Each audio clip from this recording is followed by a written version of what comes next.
바꾸려고 하지 말고 받아주려고 합시다. 사람 관계, 특별히 그 관계의 가장 대명사라고 불리는 이 부부관계, 부부관계든 어떤 사람의 관계든지 간에 하나님의 관점에서 그 관계는 반드시 살아나게 되는데, 우리가 취하는 잘못된 자세와 또 반드시 취해야만 하는 올바른 자세를 하는 말씀을 통해 살펴보려고 합니다. 이 존 가트만이라는 심리학자가 있습니다. 이 존 가트만이 유명한 것이 무엇이냐면 42년 동안 그 부부들을 이렇게 무작위로 결정해 두고 42년 동안 그 부부들을 살펴보고 42년에 그 걸친 연구 결과를 제시한 것으로 유명합니다. 그 결과에 따르면, 결과 중에 결혼 생활에서의 다툼은 결코 해결될 수 없다. 부부들은 오랜 세월에 걸쳐 서로의 마음을 바꿔보려고 노력한다. 그러나 이것은 불가능한 일이다. 부부지간에 다툼은 반드시 있답니다. 아니, 있습니다. 있어요. 피할 수가 없대요.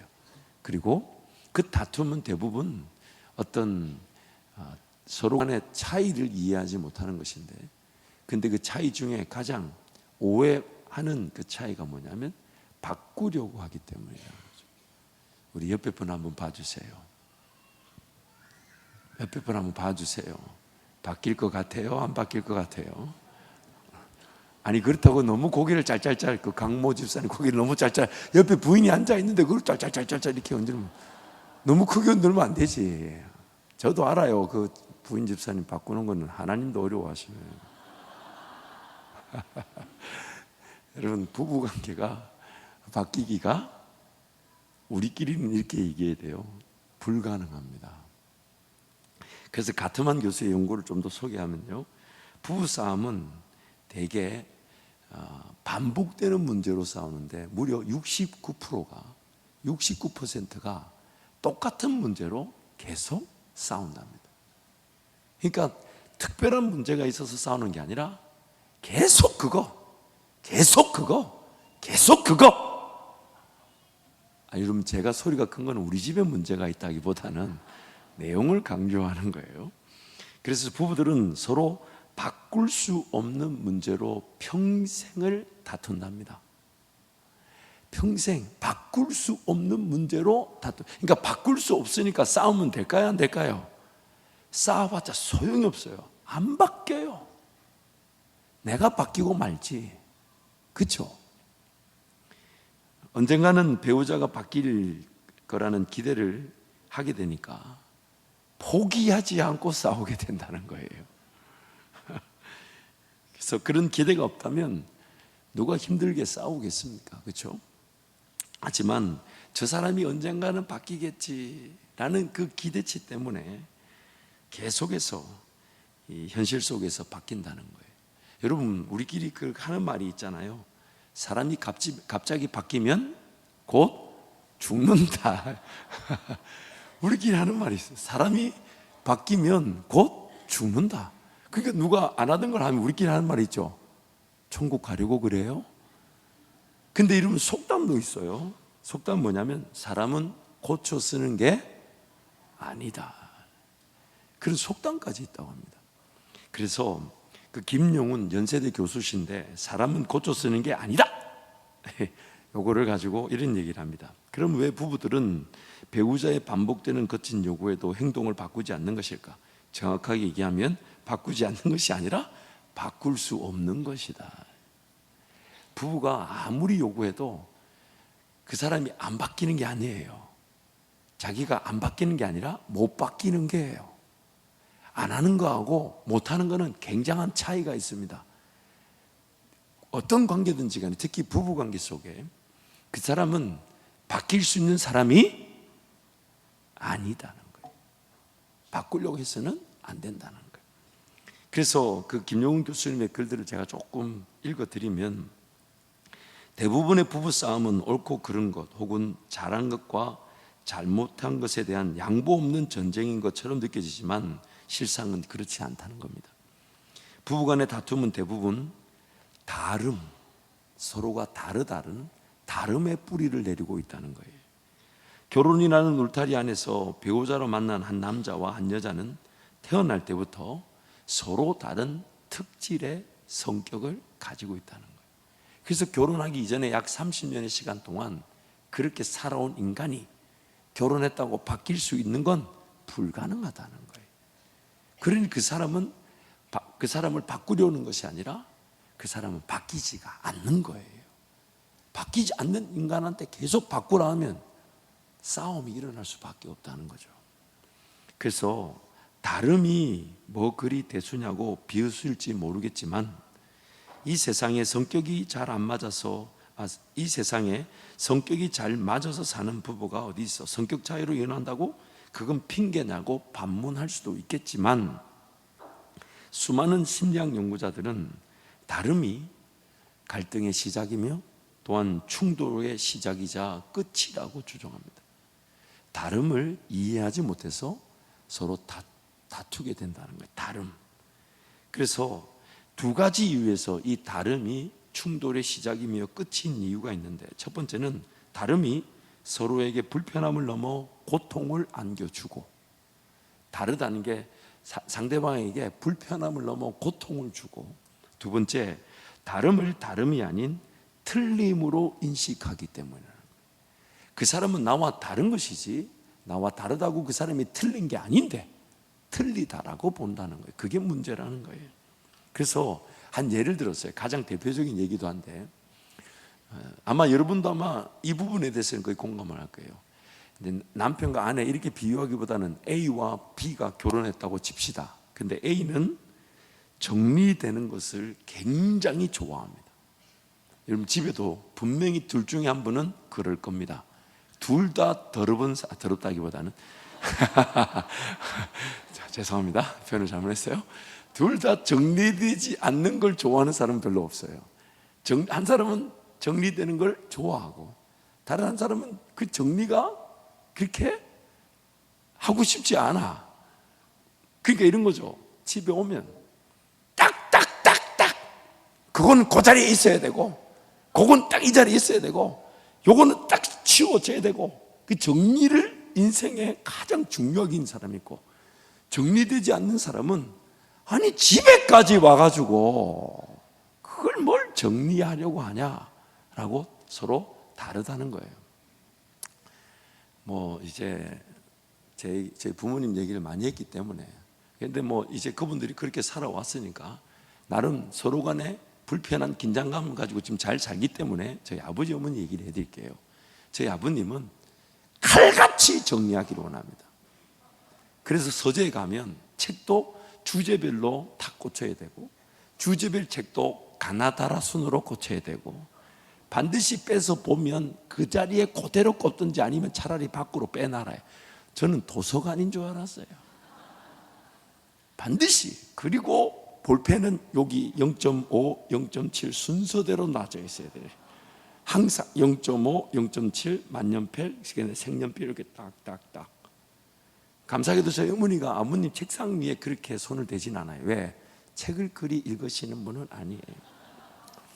그런데 집에 들어가면 아버지 나름대로 바지도 바지걸이에 딱 있어야 되고, 와이셔츠는 와이셔츠대로. 그 아버지 로망이 뭐냐면, 딱 농을 열면, 가구를 열면 그 영화에서 보는 거 있잖아요. 흰 와이셔츠가 쫙, 그리고 양복은 양복 색깔대로 계절별로 쫙, 바지가 쫙 이렇게.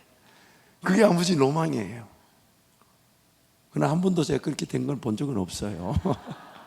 근데 저희 어머님은 그런 정리에 별로 관심이 없어요. 저는 항상 냉동실 문을 열 때마다 시원하게 열어본 적이 없어요. 왜냐하면 열면 뭐가 떨어져 자꾸. 그러니까 그걸 살짝 열어가지고 손으로 싹 해가지고 뭔가 잡아놓고 열어야 되지, 함부로 열었다가는 그놈의 냉장고 정리하기가 보통. 그리고 너무 놀라운 것은 분명히 안에서 떨어졌는데 제 실력으로는 다 들어가지 않는다는 거. 그건 항상 놀라운 부분이에요. 우리 어머니의 실력인 거지. 그리고 어머니한테 항상 뭐래요? 어머니, 냉장고 안에 뭐가 있는지는 아십니까? 그러면 다 안 돼. 근데 늘 두렵고 떨리는 것은 분명히 저 까만 봉지가 3년 전에도 까만 봉지였고 5년 전에도 까만 봉지였던 것 같고, 그 다음부터는 까만 봉지만 넣으니까 어느 것이 오래된지 알 수가 없어요. 그리고 이러면 까만 봉지에 글자를 쓸 수가 없잖아요. 근데 전부 까만 봉지니까 그 안에 생선이 들었는지 뭐가 야채가 들었는지 알 수가 없어요. 오직 한 분만 알아요. 오직 그러니까 냉동실 문에 뭘 보관을 해서 끄집어 먹는다, 그냥 포기하는 게 나아요. 그리고 저희 어머니는 손이 크셔가지고 교인이 한 5, 60명밖에 안 되는데 밥은 늘 200명 무치를 합니다. 여러분 그거 아십니까? 목사 아들로 자라면서 제일 먹고 싶은 밥이 따뜻한 밥이에요. 주일만 지나고 나면 일주일 내내 식은 밥을 데펴 먹어야 되고, 여러분 그 식은 밥 먹다가 남으면 뭘로 한 줄 아시죠? 식혜로 넘어갑니다. 식혜로 넣어요. 그래서 그 어머니의 그 손을, 그리고 어머니 아버지 어디 기도하러 간다 그러면 집에 와보면 안 계세요. 그래서 어머니가 저하고 동생 이제 밥 먹으라고, 그래서 제가 딱 보면 이 정도면 며칠 가신다 이걸 알 수가 있어요. 예를 들면 가스레인지에 이만한 찜통이 하나 올려져 있으면 3일 이상이에요. 찜통이 2개면 일주일 되는 것 같아. 그리고 더 무서운 건 찜통이 2개인데 냉동실 안에 미역국이 얼려져 있으면 기일을 예측할 수가 없어요. 언제 오실지를 모르는 거예요. 그러니 그런 어떤 이 어머니, 우리 어머니는 요리를 하시면, 예전에 이제 제 아내가 처음에 결혼해서 이제 신혼여행 갔다가 인사하러 갔는데 어머니가 이제 돼지고기를 이렇게 구우십니다. 그런데 돼지고기 이만한 프라이팬 이만한 거 있잖아요. 거기다가 하나를 가득 구웠는데 어머니가 하나 더 구우라고 돼지고기를 이렇게 후라이팬에 볶으라는 거죠. 그래서 아내가 물었어요. 손님이 또 오십니까? 참 금기어예요. 금기예요.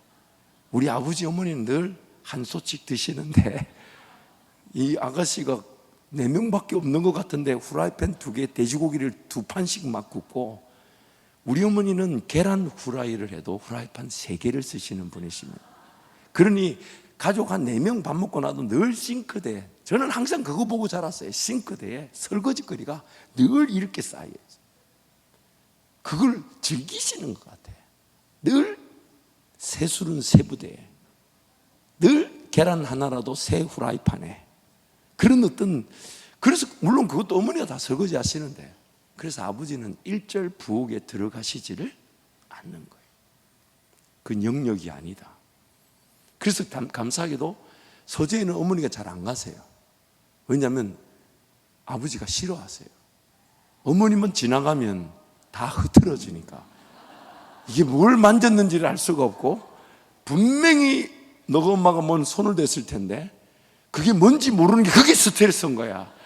어딘가에 알파벳 순으로 가나다나 순으로 책이 뒤틀어져 있다는 거지. 그게 어딘지는 모른다는 거예요. 제발 책 건들지 마라. 책상 위에는 손대지 마. 그래서 아버님 책상을 보면 깨끗합니다. 정말. 그리고 그걸 매번 닦으시더라고. 그래서 저도 아버지 방에 가서 이제 전도사 때 책을 빌려보려면 항상 그대로 꽂아라. 빼면 그대로 꽂아라. 잘 모르게 뜨거든 꽂지 말고 내려놔라. 그런 경고를 받았어요. 그리고 얼마나 쓸고 닦고 하는지. 이렇게 시골이니까 개를 키우잖아요. 세상에, 제가 우리 집 개에 이렇게 개 그 변이 보인 적이 없어요. 왜냐하면 개도 훈련을 받아가지고 줄이 묶인 채로 집 뒤에서 만약에 처리하지 않으면 큰일 납니다. 큰일 납니다. 그 개는 우리 아버지와 함께 오래 갈 수가 없습니다. 결코. 그러니까 이게 너무 다른 거예요. 두 분이 다르니까 늘 아버지 입장에서는 저거 좀 정리했으면 좋겠는데, 좀 싹 치워버렸으면 좋겠는데, 아버지 눈에는 항상 버릴 것이 산더미처럼 쌓여있고, 어머니는 언젠가는 쓰인다. 언젠가는 쓰인다. 그래서 항상 그게 두 분한테 늘 옥신간시. 그러니까 각자의 영역을 존중해줘요. 부엌에 일절 안 들어가고, 서재에 일절 안 들어가고, 아버지방은 자기 아버지가 정리하시고, 어머니가 그 딱 가보면 어느 방이 엄마 방인지 아버지 방이 딱 압니다. 반드시 군대처럼 요가 개의져 있어야 되고, 어머니 방은 언제 깔렸는지 모르는 요가 깔려져 있습니다. 이게 다른 거죠. 그러니까 그 다름을 만약 서로 인정하지 않는다면 평생 싸우는 거예요. 평생 싸우는 거예요. 그 다름이라는 것은 틀린 것이 아니며 심지어 나에게 불편을 안겨주고 심지어 상처가 된다 해도 잊지 마십시오. 그 정리하지 않는 그 어머니의 성질은 본인도 모르게 아버지한테 상처를 주고 있지만 의도한 상처가 아닙니다. 결국 그 다름을 인정하지 않으면 그 누구도 의도하지 않은 상처에 다 피해자가 되어버려요. 피해자. 저도 결혼을 하고 보니까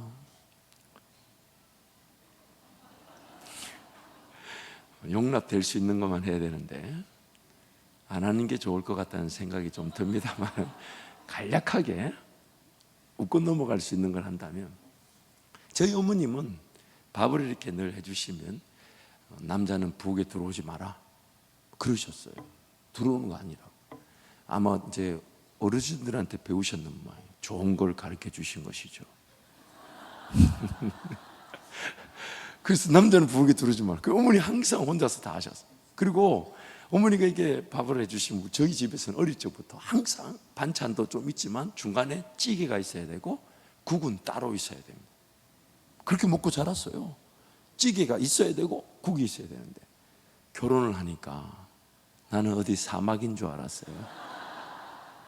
국물이 하나도 보이지 않는 거예요. 마른 반찬밖에 없어. 이게 무슨 지나가다가 떡볶이 사 먹는 느낌? 그래서 이걸 나는 찌개에 국을 먹었는데 아니 왜 이게 찌개도 안 보이고 물도 한 그릇 안 주더만요. 그래서 이거를 이거 그때는 그래도 뭐 말 못할 때잖아요. 그러면서 그 찌개를 먹고 싶은데 안 해줘. 그래서 또 배운 적은 없잖아요. 제가 부엌에 들어가면 안 된다 했으니까. 근데 먹어본 거는 가득하잖아. 근데 늘 밥상이 나올 때마다 제 마음을 다지는 거예요. 찌개에 마음 상하지 말자. 국이 분명히 없다. 그거 가지고 그거 아니야. 주는 것만 해도 감사하고 그냥 먹고 치우자. 그냥 맛으로 먹나 배 채우는 거지. 그걸 이제 결혼 초기 때 굉장히 그러다가 이게 평생을 그래 살아왔는데 그게 없으니까 너무 밋밋하잖아요. 그리고 막 반찬이라는 게 그 오자 돌림밖에 없어. 오징어, 오이, 오뎅 그리고 어묵 이런 뭐 아가씨 때 뭐 해봤나? 그러니까 그 뭐 늘 반찬이 그 장 보러 가면 다음에 당신 내 혼자 장 보러 갈게. 당신 뭐 집을지 내가 다 알아. 오징어, 오뎅, 어묵, 오뎅 뭐 이런 그 뭐 내가 살 수 있는데 굳이 뭐 당신 뭐 가끔씩 뭐 호박 이런 거 해가지고 이렇게. 그리고 우리 집에는 아무튼 고만치만 하더라. 그런데 제가 처음으로 얘기하는 거예요. 하나님, 저도 찌개까지는 아니더라도 국이라도 먹고 싶습니다. 제가 사실 기도했어요, 진짜. 그렇다고 아내하고 싸울 수는 없으면 안 해주는 거 어떡하겠어. 그럼 나보고 하라면 뭐라 할 거예요. 그러니까 이거. 근데 저도 모르게 기도가 나와서 하나님, 국까지는 아니더라. 찌개까지는 아니라 해도 국은 대충 계란 넣어서 희 저으면 될 텐데 그래서 내가 해달라 했더니 안 해주니까 기도를 했어요. 하나님, 국을 먹고 싶은데 내 찌개까지는 아니더라도. 근데 어느 날 하나님이 응답해 주셨어요. 우리 승주가 태어났는데 밥을 잘 안 먹는 거예요. 그래가지고 매번 엄마가 또 그 아들이잖아요. 딸도. 우리 딸내들은 안 먹은 적이 없어요. 딸내들은 음식을 놓으면 개눈같이 사라지고, 우리 보라는 너 보라한테 얘기하면 안 된다. 또 10,000원 줘야 된다 이거.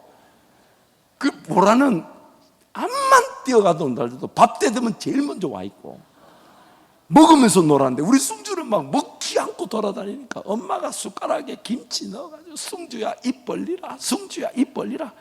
근데 안 먹는 거예요. 세상에 입 벌렸는데 아까 넣었던 밥과 김치가 백김치가 되어 있는 거야. 그만큼 안 먹는데 어느 날 승주가 다른 어떤 집사님 집에 초대를 받아 저녁 식사를 하는데 밥을 너무 잘 먹는데 이유가 뭐냐면 국이 있었던 거야.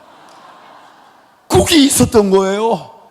그리고 엄마가 가만 보더니 아들이 국을 좋아하는구나. 할렐루야. 그래가지고 그 아들을 먹인다고 그때 국이 나오기 시작하다. 응답해 주신 하나님. 근데 아들 미국 가고 나서 또 사라졌습니다만. 그런데 여러분, 다름이라는 것은 분명히 불편할 수 있어요. 왜?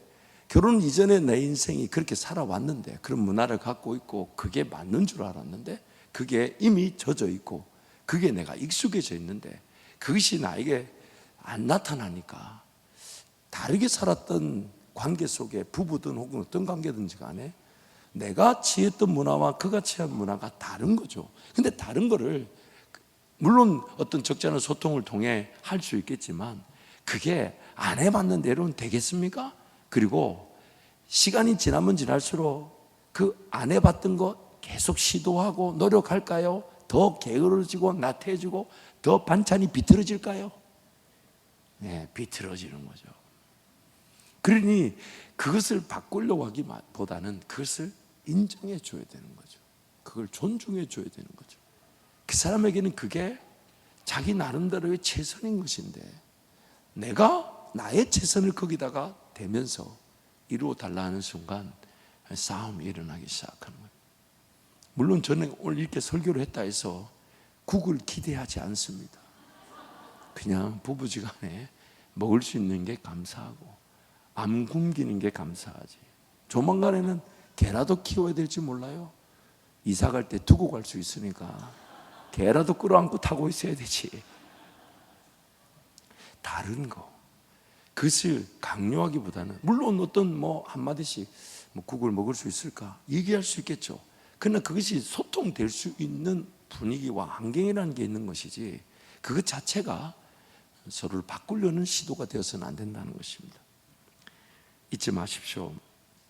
다름이 틀림으로 전이가 되게 되는 순간, 다름이 서로에게 불편함을 넘어 고통을 주기 시작합니다.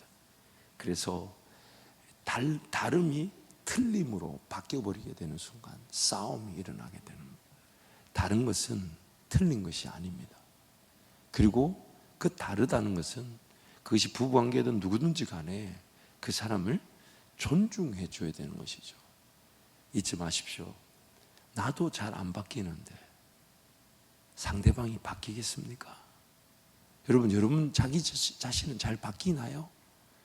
예를 들어서 나 내일부터 다이어트 해야 되지. 주님 오시는 그날까지 내일이에요. 쉽지 않아요. 하나의 습관을 만들고 문화를 만든다는 게 나에게도 어려운 일인데, 상대방에게 그것을 강요하고 그것을 얘기한다는 것 자체는 싸우자고 덤벼드는 거예요. 싸우자.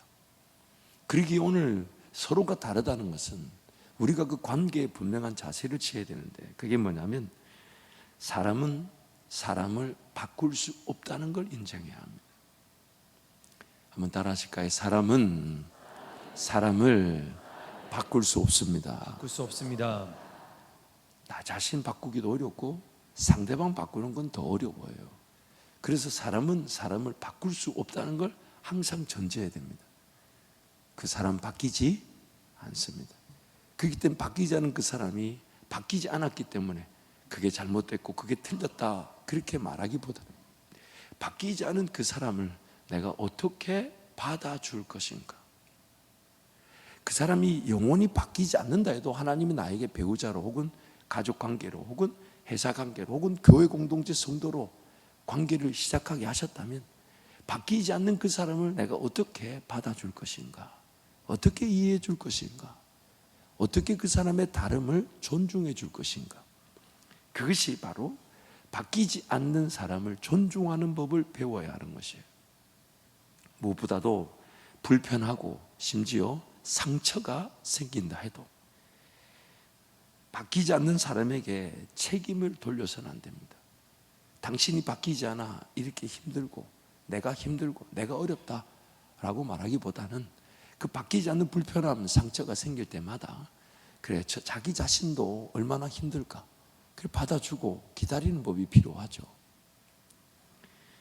의도하지 않은 불편함과 상처에 모두가 피해자가 되기 때문에 누군가의 탓으로 정리될 수 있는 문제가 아닌 것입니다. 그래서 우리에게 필요한 것은 바꾸는 법이 아니라 있는 모습 그대로 받아주는 법이 필요한 겁니다. 있는 모습 그대로 받아주는 법이 필요합니다. 그 사람은 그게 다른 사람이에요. 그 사람은 그게 나와 다른 것이지 틀린 것이 아니에요. 그렇게 살아왔고 그런 문화를 가지고 있는 거예요. 그렇게 정리되지 않는 거 혹은 그렇게 정리하는 거, 그런 것 자체가 다른 거지. 그리고 그게 안 되면 안 되는 것을 내가 받아줘야 되는 것이죠.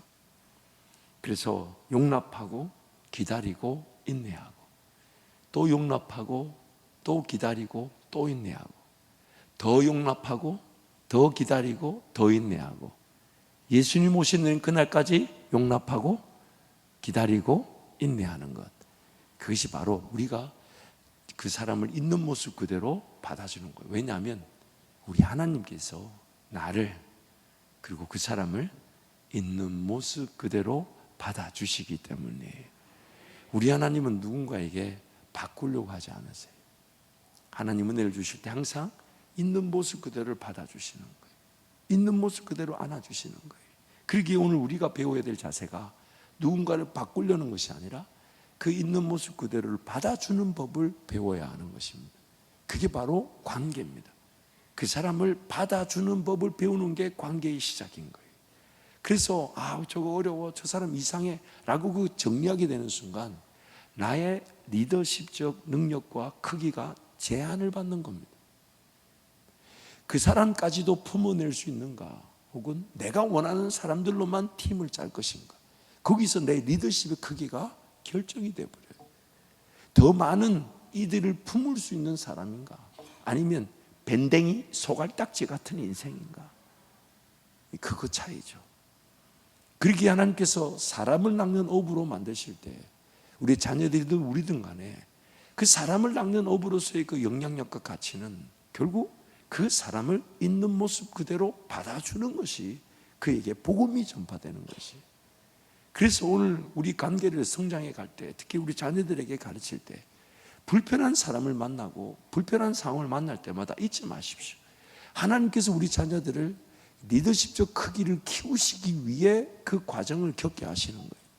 불편한 사람을 만나보지 않고서 리더십적 크기를 키울 수 있는 사람은 아무도 없습니다. 그 불편한 사람을 만나고 그 불편한 사람을 어떻게 이해해주고 그 불편한 사람을 어떻게 받아주는가에 따라서 우리 자녀들이 앞으로 사회생활 가운데 인정받는 사람이 되어가는 훈련의 기회가 되는 것이죠. 그래서 학교 가서 짝지를 바꿔달라든지, 저 애 불편하다고 바꾸어달라든지, 저 인간 있으면 학원을 안 보낸다든지 이런 말 하는 게 아니에요. 그 불편한 존재가 있기에 우리 자녀들이 하나님 은혜를 구할 줄 알게 될 거고, 하나님 앞에 인내하는 법을 배우게 될 것이고, 그런 불편한 사람, 그 불편한 상황을 끌어안는 법을 배우게 될 때 세상 어디 갔다 놔도 하나님께서 나를 품어주셨기에 저도 나도 품어줄 수 있는 은혜의 관계법을 배우는 사람이 되는 것입니다. 무엇보다 중요한 게 있습니다. 상대방을 있는 모습 그대로 받아주는 것은 오늘 본문 말씀에 의하면 유혹의 욕심을 따라 썩어져가는 그 구습, 옛사람을 벗어버리는 것에 분명한 기준점이 있겠지만, 그러나 벗어버리는 것, 즉 그 사람을 있는 모습 그대로 받아주는 것이 전부가 아니라 분명히 함께 걸어가야 될 길이 있습니다. 새 사람을 입는 것인데 그것은 바로 하나님의 은혜가 있는 방향으로 같이 걸어가는 겁니다. 저 사람이 있는 모습 그대로 내가 받아주면서 저 사람이 있는 모습 그대로 하나님은 사랑하실 것이고, 저 사람이 있는 모습 그대로 하나님은 은혜를 주실 것이니까 그 은혜가 나를 통해 저에게 전달될 수 있다면 저 사람에게 주실 하나님의 은혜는 무엇일까? 그래서 항상 기대해야 돼요. 저 사람에게 뭔가 바꾸라든지 변화되라든지 그런 요구보다 그 존재를 있는 모습 그대로 안아주지만 그 존재에게 주실 하나님의 은혜는 뭘까요? 또한 그 존재가 맛볼 수 있는 은혜의 환경은 어떤 것일까요? 그래서 우리가 관심을 가져야 될 부분이 그 사람의 있는 모습 그대로 그에게 하나님의 은혜를 베풀어 주실 때에, 그에게 하나님께서 반드시 그 바뀌지 않은 다른 모습으로 하나님의 은혜를 입어 하나님과 동행하면서 그도 누군가를 품어주고 누군가를 기다려주고 누군가를 인내하는 그 환경을 함께 만들어내게 되는 것입니다. 가령 한번 가장 대표적인 예로 두 부류만 한번 들어볼까요? 신앙생활을 잘 하지 않는 자녀들, 그 신앙생활 하라고 바꾸는 건 불가능하게 보이지만 신앙생활 하지 않는 그 자녀들에게 그 있는 모습 그대로를 사랑하시면서 하나님은 어떤 은혜를 주기를 원하실까요? 그게 오늘 우리 기도 제목이 되어야 되는 거예요. 신앙생활 한다고 그거 가지고 막 용돈을 주니 안 주니 그걸 가지고 나중에 뭐 그걸 질책을 하고 싸우고 난리가 나죠. 근데 그게 상처가 돼가지고 나중에 신앙으로 돌아오는 것이 더 멀어지는 경우가 더 많습니다. 어릴 적에야 두들겨 패기도 하고 뭘 주었다가 뺐다가 하기도 하지만 점점 자라보십시오. 걔네들이 말 들을까요? 안 들을까요? 꽁하게 품어놨다가 고등학교 졸업하자마자 복수하듯이 신앙생활 안 해버립니다. 그 꽁하게 품는 것도 누구 닮았을까요? 분명히 신앙을 강조하는 그 아버지나 어머니를 닮았은 겁니다. 신앙이 필요하죠. 하지만 자기가 신앙생활 안 하겠다는 것을 어떻게 하겠어요? 그러면 그 안 하겠다는 자녀에게 어떤 은혜를 하나님은 주실까요? 그것이 우리 기도 제목이 되어야 되고 그것을 입으려고 해야 되겠죠. 신앙생활 잘하지 않는 남편은 어떻게 대하면 좋을까요? 아내는 어떻게 대하면 좋을까요? 그 신앙생활 하지 않는 그 배우자에게 하나님은 어떤 은혜를 주시려고 하실까요? 그가 변화되지 않았죠. 신앙생활 하지 않는 중에도 하나님 은혜가 있어야 신앙의 자리로 올 거 아닙니까? 그러면 그 배우자에게 어떤 은혜가 필요한 걸까요? 그게 싸워서 될 일일까요? 다퉈서 될 일일까요? 아니요. 나의 기도로만 가능한 것이죠. 내가 기도하면서 하나님 은혜를 강구할 때 그 자녀든 배우자든 지금 있는 모습 그대로가 존중되면서 하나님 은혜를 맛보게 되면 그 은혜가 그 사람을 변화시키는 것입니다. 그 은혜가 그 사람을 만족시켜 주는 것이에요. 말씀을 정리하겠습니다. 바꾸려고 하지 않고 그 사람을 있는 그대로 존중하면서 또한 그를 위한 하나님의 은혜를 기대하십시오. 그리고 기도하십시오. 하나님께서 반드시 그 은혜를 베풀어 주실 것인데 그 은혜가 오늘 새 사람을 입듯이 있는 모습 그대로, 그 사람은 그대로인데 거기에 하나님의 은혜가 쏟아 부어지게 될 때 그가 그 은혜를 덧입고 그 은혜의 환경을 만들어내는 귀한 일꾼으로 성장하게 될 줄 믿습니다. 우리 본문 4장 22절 24절을 한 번 더 함께 선포합니다. 너희는 유혹의 욕심을 따라 썩어져가는 구습을 따르는 옛사람을 벗어버리고 오직 너희의 심령이 새롭게 되어 하나님을 따라 의와 진리의 거룩함으로 지으심을 받은 새 사람을 입으라. 아멘. 옛사람을 벗어버리되, 즉 사람을 있는 모습 그대로 받아주고 용납해주고 기다려주되 또한 의와 평강과 기쁨을 주시는 하나님의 은혜의 방향에서 새 사람을 입을 수 있도록 그때 하나님께서 반드시 그도 살리고 나도 살려 은혜의 좋은 환경으로 또 다른 이들을 살리게 될 줄 믿습니다.